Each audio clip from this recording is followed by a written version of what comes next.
ये students okay, सो मैंने बहुत सारी वर्किंग्स रेडी करके रख दी है, तो क्या बड़ा क्वेश्चन है तो आपको फटाफट समझ में भी आ जाए।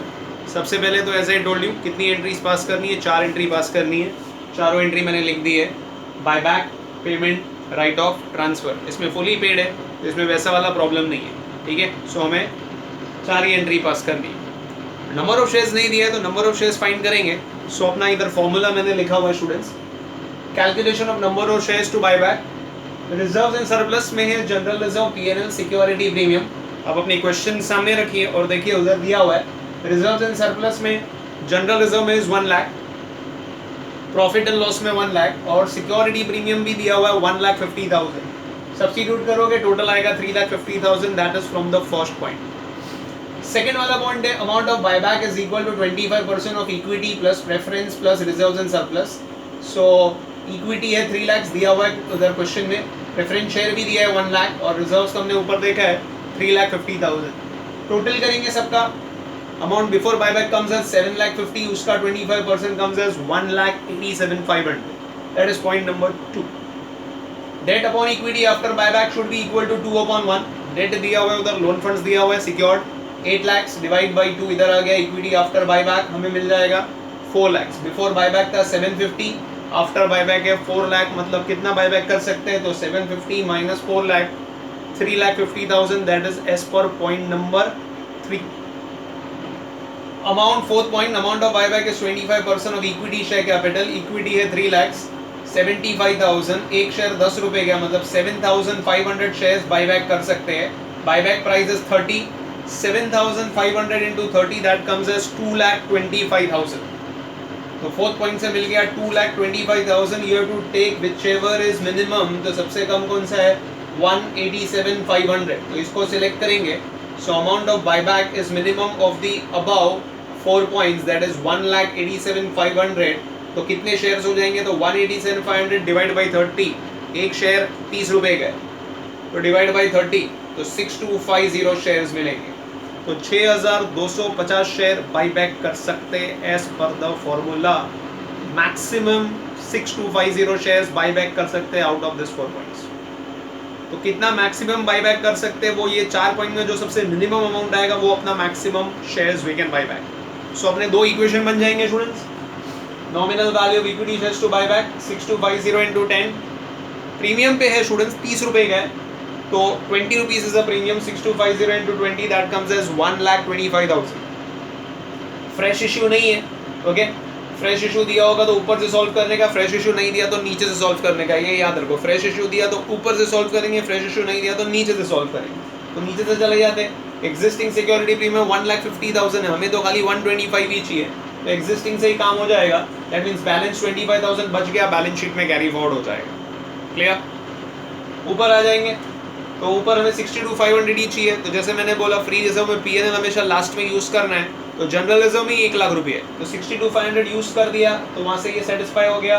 जनरल रिजर्व में अब भी पैसा बच गया है कितना 37,500, तो वो भी बैलेंस शीट में कैरी फॉरवर्ड होगा। तो अभी याद रखना है बैलेंस शीट बनाना है स्टूडेंट्स, तो we have to be little bit careful. तो पहले से ही लिख लेते ताकि फिर बाद में हमें कैलकुलेट करना ना पड़े या हम भूल ना जाए। तो 37,500 बचा जनरल रिजर्व में, पीएनएल में तो पूरा ही बचा है और सिक्योरिटी प्रीमियम में भी 25,000 बचा है। और बाकी रिजर्व्स तो जो नॉन डिविजिबल है या नॉन फ्री रिजर्व्स है वो तो जैसे हैं वैसे ही सेम कॉपी कर दो। तो फटाफट अभी जर्नल एंट्री पास कर दे, ये आप पहले लिख लो, हेडिंग दे दो journal entries in the books of M limited and let us pass the entry. 4 entry हमें पास करनी है, पहले buyback, payment, write off, transfer. So buyback is at premium, so entry क्या हो जाएगी हमारी equity share capital account debit, premium on buyback account debit to equity shareholders. सब यहां से अमाउंट मिलेंगे स्टूडेंट्स 62,500, 1,25,000 और टोटल बायबैक कितना करना है इनका टोटल कर दो तो वही आ जाएगा 1,87,500। मैंने पर्पसली सब छोटा छोटा लिखा है बिकॉज वो पूरा क्वेश्चन आपको एक साथ में मुझे दिखाना है, मेरा मेन इंटेंशन। क्योंकि क्या कुछ पहला क्वेश्चन है लिंक दिखाना होता है ना, इफ आई रब out you will not get the link. So please do cooperate और उसको बराबर देखो, ओके नहीं समझ में आया रिवाइंड करो, फिर से देखो, ओके एंड प्रॉपरली बुक में कॉपी करो, okay any doubts you can always ask me your doubts, ठीक है। सो ये पहला एंट्री हो गया, नरेशन वही रहेगा, being equity shares bought back at premium. Next entry है पेमेंट, अज्यूमिंग सबको पेमेंट चला गया तो एंट्री क्या हो जाएगी स्टूडेंट्स हमारी, equity shareholders account debit to bank 187,500 entire amount paid, being payment made to all equity shareholders, clear है यहाँ पर। नेक्स्ट क्या, राइट ऑफ। अब राइट ऑफ कहाँ से किया, सिक्योरिटी प्रीमियम से ही कर दिया राइट ऑफ, तो एंट्री क्या होगी students, you are utilising the reserves, that is security premium account debit to premium on buyback 1 lakh कितना है 25,000,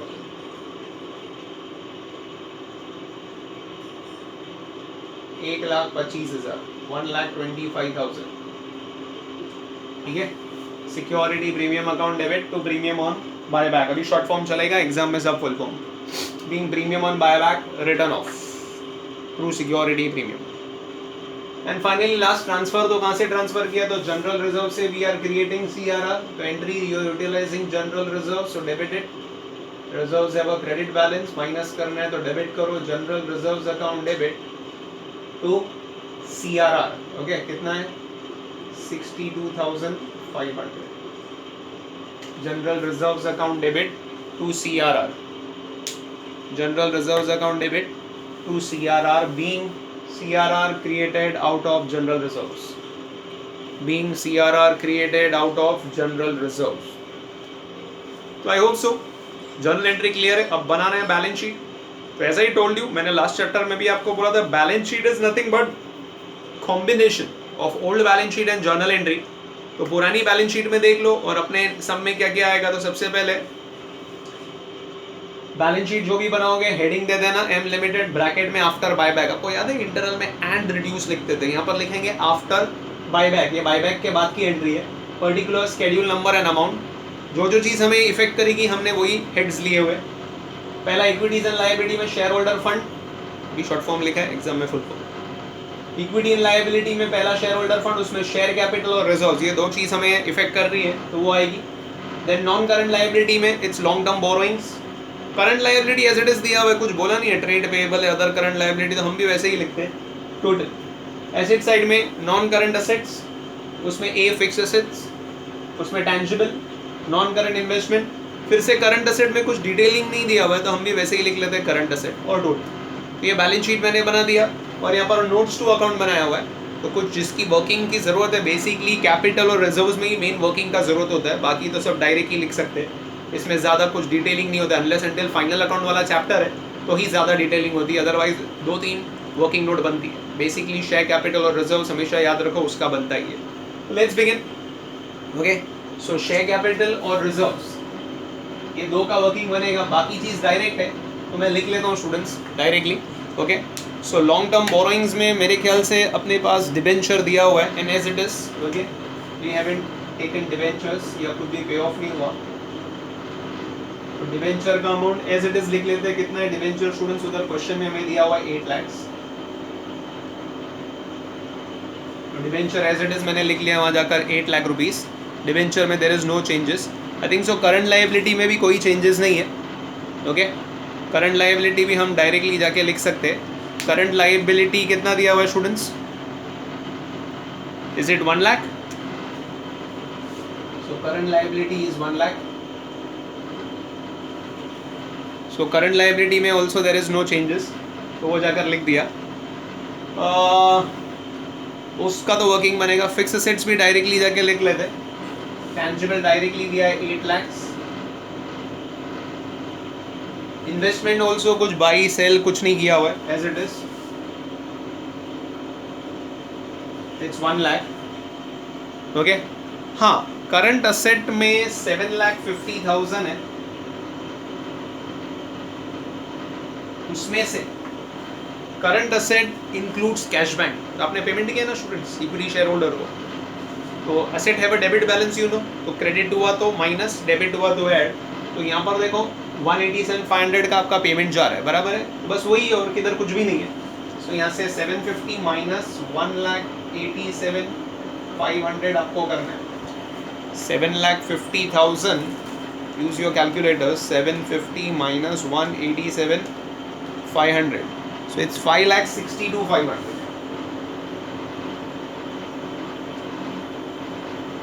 5,62,500 टोटल कर लीजिए उसका। सो 9 lakh plus 8 lakh plus 1 lakh 9 lakh plus 5,62,500 that is 14,62,500। मैं ब्लैक पेन से लिखता हूँ ताकि आपको दिखाई दे।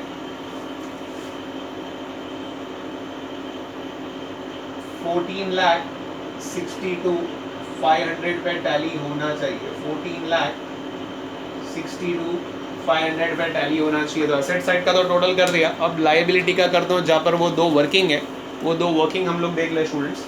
सो पहली वर्किंग हमारी फॉर शेयर कैपिटल, उसमें ऑथोराइज्ड कैपिटल अलग से नहीं दिया है, इशूड एंड पेड अप,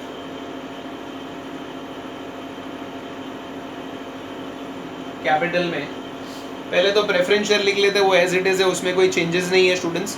तो मेरे ख्याल से कितने हैं वो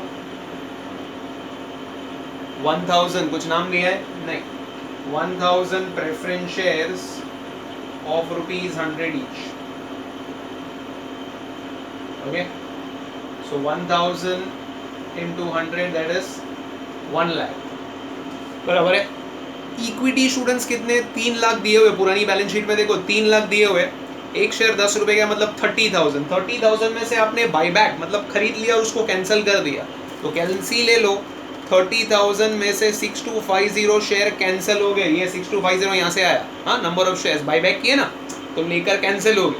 सो माइनस कर दो तो कितने शेयर्स आते हैं, 23,750 शेयर्स आ रहे हैं। कोई फ्रेश इशू अगर होगा तो ऐड करेंगे, बट इसमें कोई फ्रेश इशू भी नहीं है, बस तो उतना ही शेयर्स है 23,750।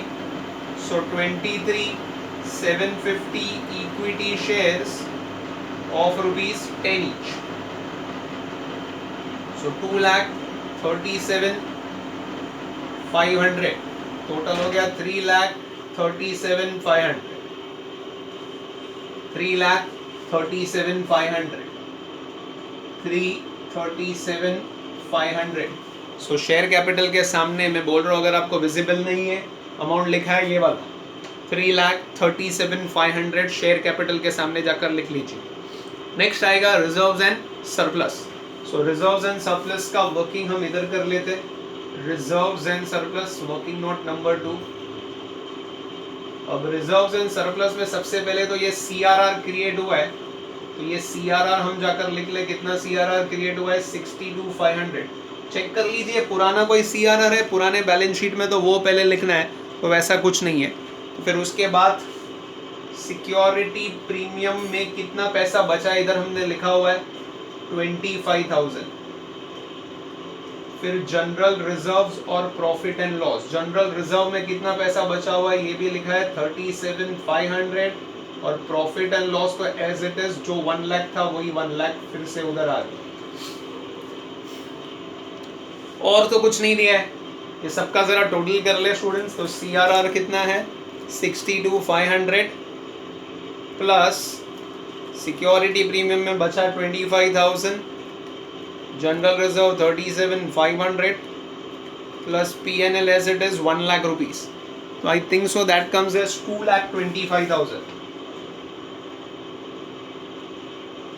2,25,000 रुपये बचे हुए, इधर ट्रांसफर कर देंगे 2,25,000, ये 225 उधर चला जाएगा रिजर्व्स में, 2,25,000। Now you can check out the total, 3,37,500 आपका शेयर कैपिटल है, 2,25,000 आपका रिजर्व्स है, और लॉन्ग टर्म 8 लाख है, और करंट लायबिलिटी 1 लाख है। सो टोटल चेक कर लिए, yes students it is tallied at 14,62,500। You can check the total, it's 14,62,500 62,500। तो this is the total, check कर लीजिए। Please do practice balance sheet at home. घर पे एक बार वो बैलेंस शीट देखकर, बिना देखकर प्रैक्टिस करो, 2-3 बार बनाएंगे, नेक्स्ट क्वेश्चन में भी बनाएंगे, वो आ जाएगी। सो पर्पजली मैंने पूरा क्वेश्चन एक ही बोर्ड पे किया ताकि आपको वो लिंक दे सकूं, आपको बता सकूं कौन से वैल्यू कहाँ से आएंगे। तो इस तरीके से किया जाता है। तो please do practice thoroughly. Okay, balance sheet part chances कम है बैलेंस शीट का बीकॉम लेवल पर आने के लिए, बैफ और सीए लेवल पर ही ज़्यादातर पूछते हैं। ओके, बट पूछ सकते हैं, डिफिकल्ट पेपर अगर आया तो इस तरीके से बना दी। तो देख लीजिए students, that's all from my side. Will continue next time with more 2 questions, one of balance sheet. Goodbye students.